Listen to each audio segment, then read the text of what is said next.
I sat in the exam room, nervously waiting for the doctor to speak.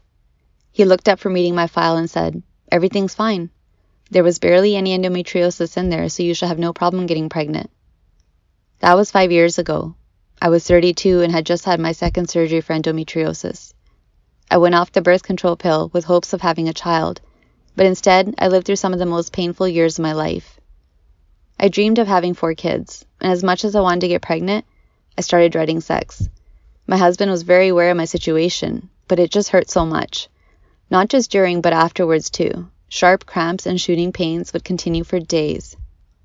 Each month I hoped I was pregnant, as that was the goal, of course, but it would also mean that I could stop having painful sex. There were times I just couldn't engage because I was in so much agony. Then I would feel guilty for being the reason optimal days of fertility were being wasted, so I would try to push through. A few times my period was late, but I never got pregnant. I started feeling like I wasn't good enough, because my body had let me down and couldn't do what it was made to do.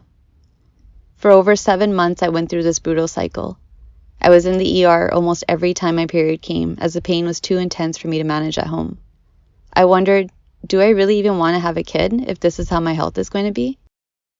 After many doctor's appointments, tests, and exams, I learned that I couldn't get pregnant naturally.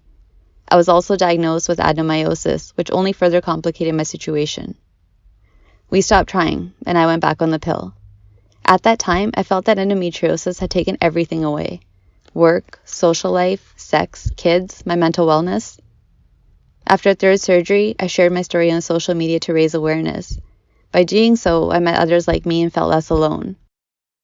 Although endometriosis has changed my life in many ways, it has also shown me how to love, respect, and accept myself for all that I am.